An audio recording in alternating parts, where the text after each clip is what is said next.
friends, I'm Nikki and welcome back to my channel. I wanted to tell you today about something exciting that we did in January. One of my goals for this year is to be better with my finances, to just be more aware of what I'm spending, more intentional, and to cut back.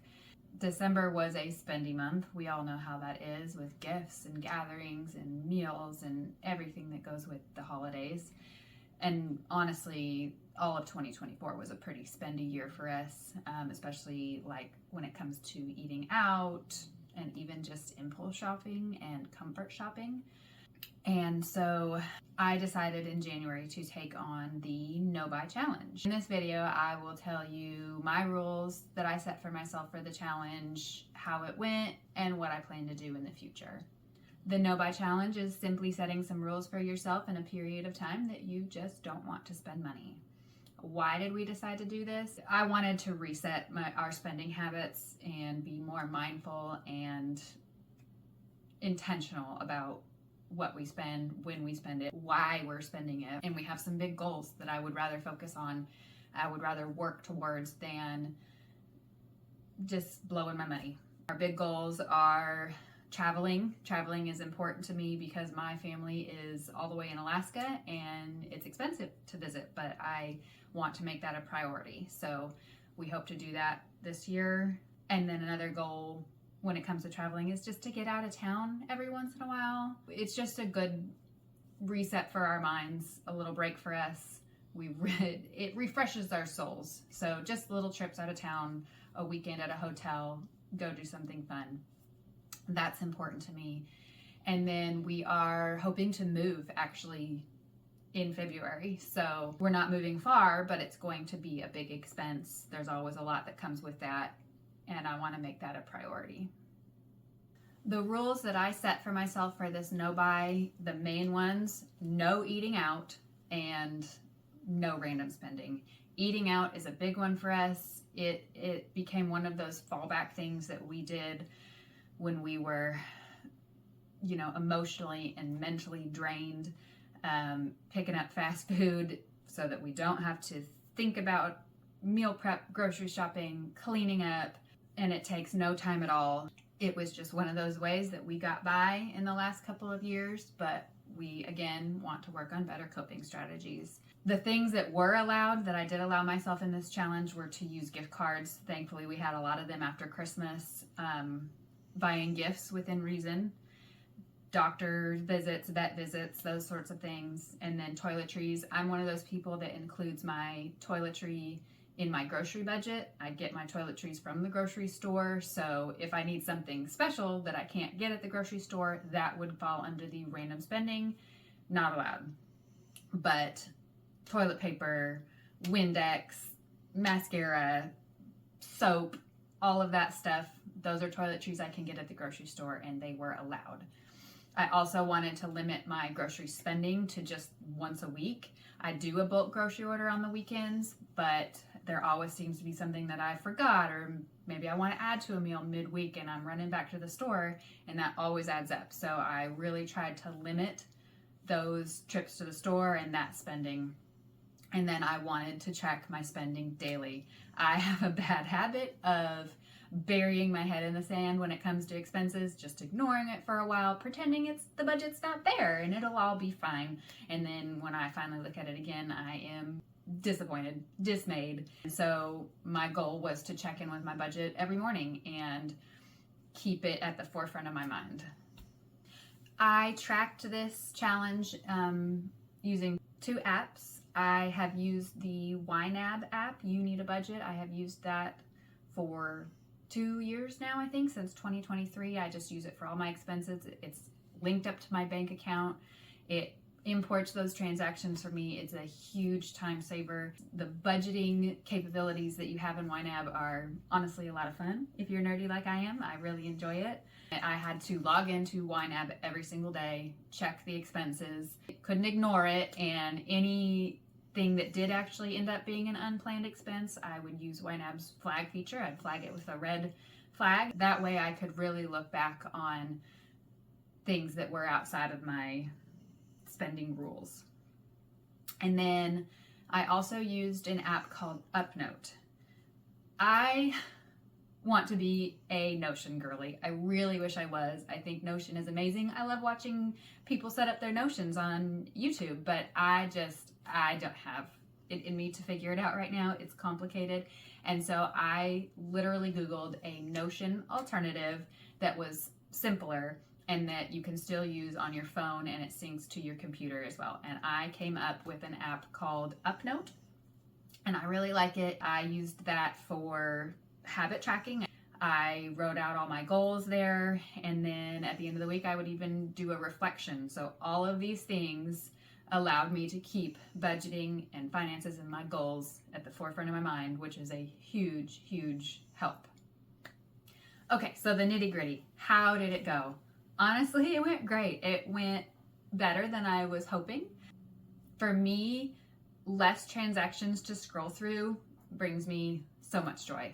For comparison, I went back and counted transactions this month, January of 2025. We have had 42 transactions, and that includes our auto draft bills and things that are planned for. Soccer registration, a gift for a friend, vet visits, doctor copays, that's everything. And then also the grocery spending and the unplanned stuff. So 42 total transactions in January. And for comparison, January of 2024, we had 70 transactions, which is much more what my normal looked like.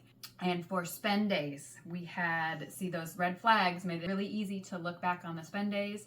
There were 6 unplanned expenses.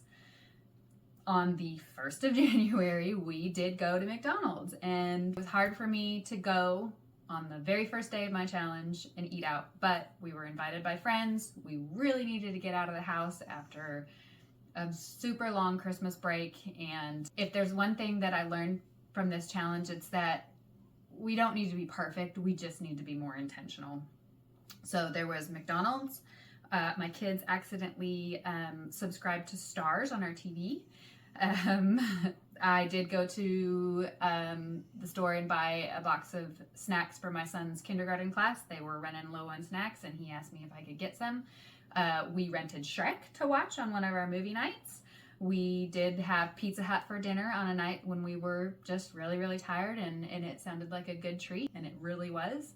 And then this past Monday was my husband's birthday, and I wanted to find a small way to celebrate him, and so I decided to make some cupcakes, and we tie-dyed some shirts. That was something that Hayden loved and something we did together as a family, and so it was a really good way to celebrate him. And like I said, the way that we have limited the rest of our spending this month makes those unplanned trips to the store, those unplanned expenses, feel okay because it was intentional.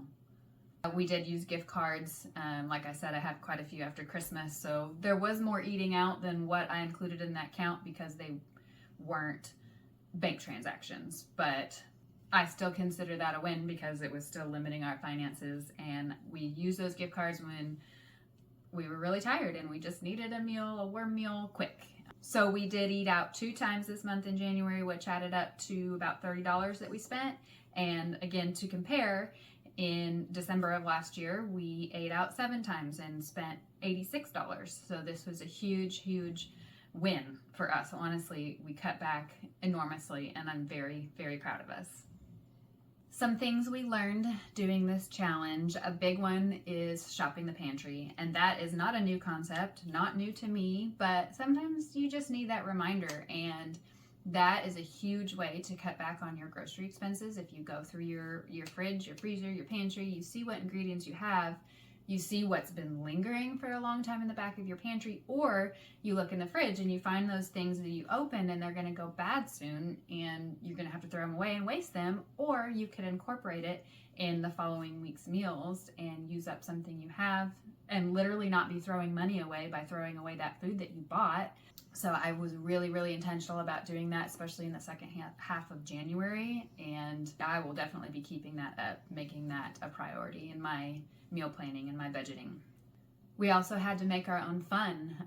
This 365 outside challenge that we're doing helps a lot, you know, getting outside, visiting friends more often, and bringing snacks along instead of eating out.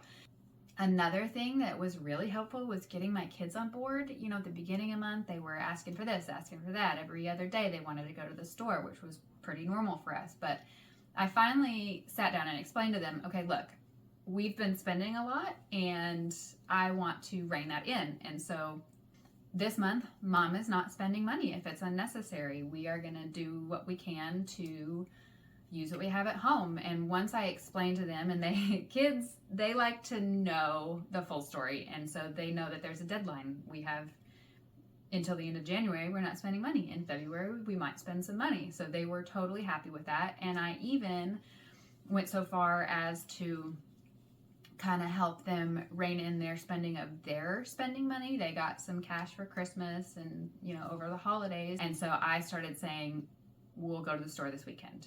You have all week to think about what you really want, and this weekend we will go to the store.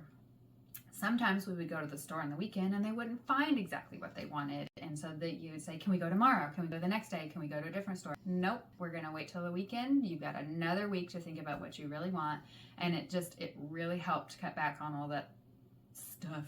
Kids love stuff. They love to bring stuff in, and it doesn't last. And so that really helped cut back, and I hope to keep leading the kids in that direction of being intentional with their spending and spending their money on things that will last and things that they really want instead of the first thing that they see. So we loved doing No Buy January. Are we going to do it again? Yes, absolutely. I had originally written down for my goal for this year that maybe we would do no buy once a quarter, and I'm now thinking like every other month maybe. I've made some changes to our budget as well. I cut back our eating out budget. I wrote down that I wanted to cut it back by about 10 to 20%. I think I cut it back even more than that. And honestly, that's going to be easy to meet if we're doing no buy 3, 4, 5 more times this year. I also calculated what we spent on Christmas last year, cut that back by 10 to 20%, and I set aside money in what's called a sinking fund every month for that. So that will be a big change in our budget. And then for our grocery budget, I actually raised it, but I want to be strict with that limit, because what I've done in the past is I've had kind of a lower grocery budget, and then like I said, we would forget something, come up with something extra that we might want with a meal during the week and run to the store and then totally blow our budget. And I never really accounted for that. So now I did try to account for that by raising the budget, but I still want to not go to the store during the week. These areas that we're cutting back in is going to allow us to focus on our bigger goals, our hopes and our dreams for the future. And I'm really excited for that. I really feel like I learned a lot in January doing this No Buy Challenge and enjoyed it way more than I thought I would. I thought it would be something that we would just kind of have to buckle down and get through, but the challenge has been fun, seeing how long we can go without going to the store and what we can really do without. Personal finance and budgeting is actually an area that I really enjoy. It's not always my favorite. Budgeting can be overwhelming, but for the most part, I really enjoy it. So that's probably something we'll talk about more here on this channel. But I'm curious to know if you've ever done a no buy challenge, or if it's something that you're thinking about. How can I help? Give me your questions down in the comments below. I'd love to answer them, give you some ideas. If you enjoyed this video, please give us a like and subscribe, and I hope to catch you in the next one. Bye, friends.